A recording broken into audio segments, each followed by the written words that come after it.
Welcome. My name is John Mazzara with Remax Results.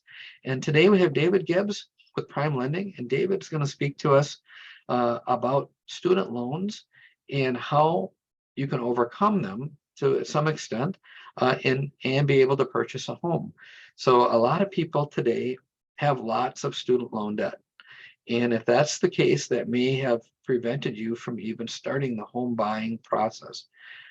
However, what we're going to talk about today might give you some hope, because even if you have large student loan balances, they don't necessarily count 100%. I mean, they do count 100% against you, but there's creative ways to work around the balance and the payment. And so I'm just going to kind of kick that off over to David, and then we'll go back and forth a little. So David, talk to us about student loans, what people are facing, and how that factors into the qualifying for a loan, please.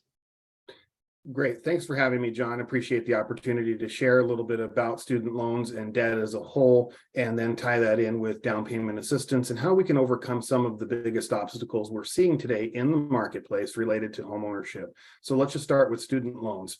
You've probably seen news stories out there about the student loan debt crisis. It is one of the biggest areas of debt that Americans are currently carrying today.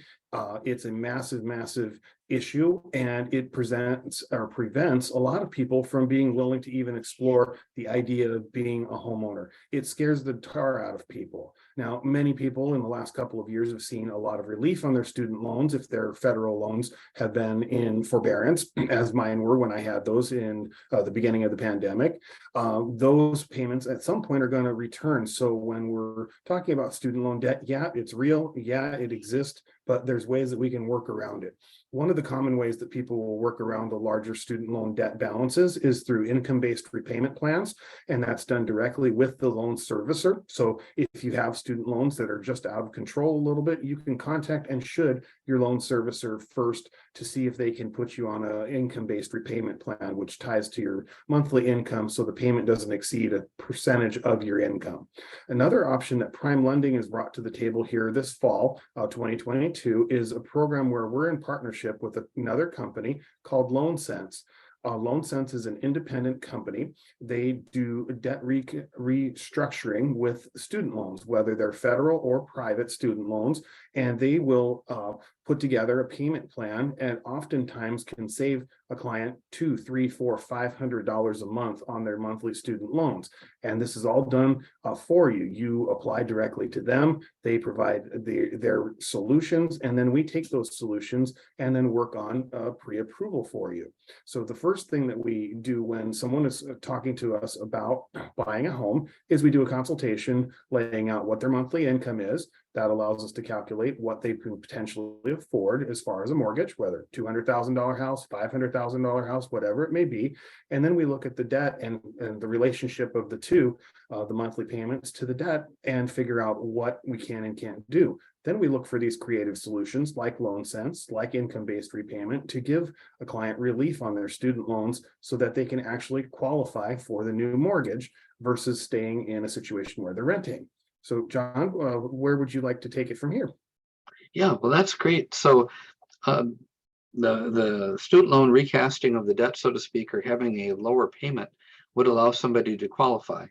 Whereas before they might have had too high of a debt to income ratio with the full payment. So would you want them, David, to see you first and do the app, or I mean, they want to make contact with you to get the number for LoanSense and the people, but in the sense of doing a full formal application, do you want to see all of that first and pull it in from the credit bureau, or at what stage are you doing that? Exactly correct. It's done all at the pre-approval stage, which is the beginning of the mortgage process. That's where we're taking an application from a client, running their credit, pulling together a little information about their income and their assets, and trying to figure out what the person can actually do and can't do. We need to do this step in the discovery process so that we know what we're up against. If we don't look at your credit, we're not going to know what we're dealing with. So we always want to look at that and then start working on solutions when we uncover potential challenges.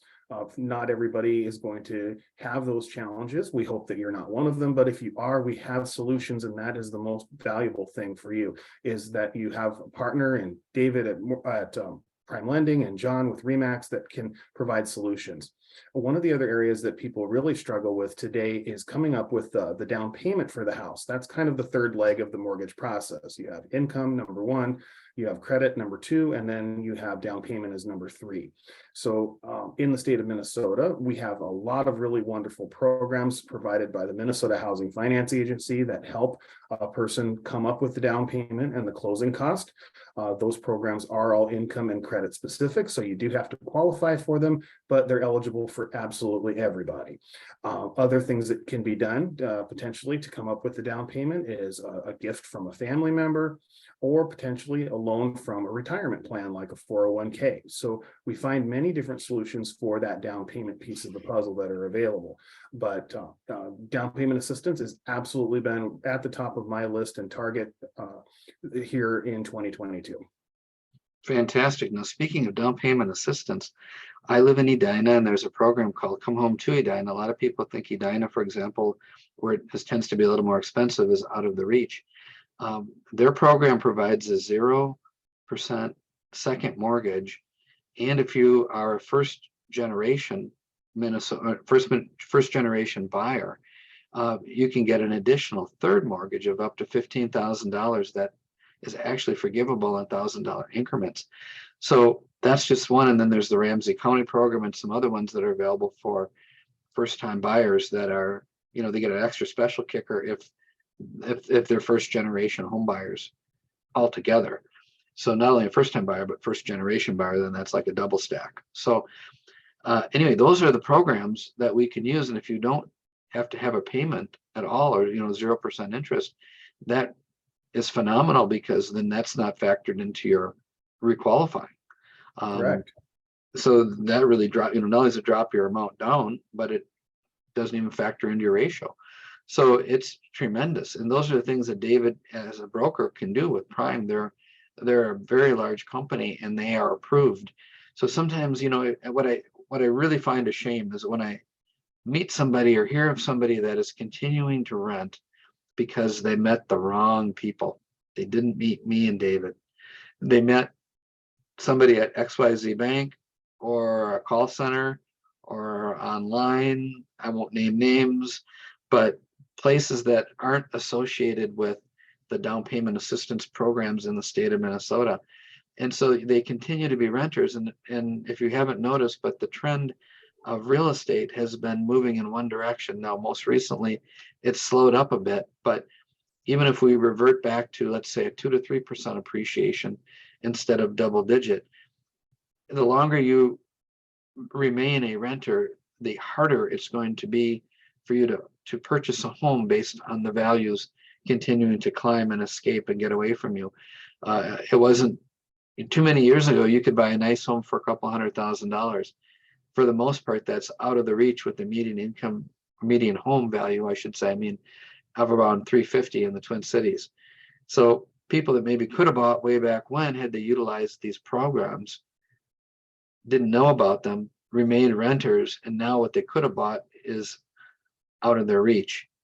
So talking to David, learning about your options, don't just assume you can't until we tell you you can't, because we have options. And even a co-borrow may be a situation where you can overcome some of the debt, where if your parents were kind enough to co-borrow on your loans, they might be willing to co-borrow on a mortgage for you as well. So assuming they have some available income and credit that can be used, that's another thing that can be used to enhance your ability. And again, it isn't forever. It's till you refinance out as you build up throughout your career. You do the doctor loan too, right, David? We do. So we have a number of specialty loan programs for doctors and others that are out there for clients when the need comes and the opportunity to serve those different groups presents itself. Yep, there's a special loan just for physicians that they basically know you're going to grow into your career once you move beyond your training and residency at a much higher figure, and they give you some credit for that and a lower down payment requirement without mortgage insurance. So there's some neat things that are available to physicians. So if you happen to be a medical student right now and you want to buy a house as soon as you get in your residency, or are out, out in the world and you have a lot of debt, the number, David Gibbs right over there, and John Mazzara will help make it a reality. So just wanted to mention that too. So there are careers that they've developed special programs around. There's communities that are trying to encourage more people, younger people, first-time buyers to buy into. Like I'll just mention the Edina program. For a one-person program, it's $117,000 of income. A lot of the other programs are 80% of the median area income, but the Edina one is very robust. So come on to Edina. We'd love to have you over here. And with that, I guess I would just say again, the cost of the phone call is how much, David, to call and talk to you? Last time I checked, it's $0.00. All right, and same with me. So if you call us to get the information, we'd love to help you. There's no cost, there's no obligation. We'd love to work with you as a team.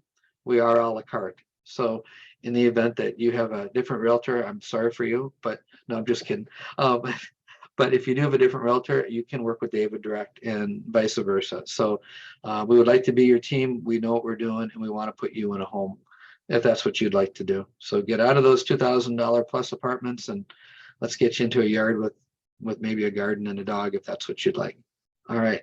With that, David, anything else you want to say? Otherwise, I'll sign us off. Yo, thank you very much for having me and letting me share a little bit. I look forward to talking with you if there is a need. If you know anybody that has been on the fence about buying a home, please give them my name and number and have them connect with me. A consultation is a 5-minute conversation, and we'll really know where they're at and where they want to be, and we'll help them put together a game plan to get there. Awesome. Thank you. Thank you for watching. David Gibbs, John Mazzara. We'd love to help. Thank you. Thank you.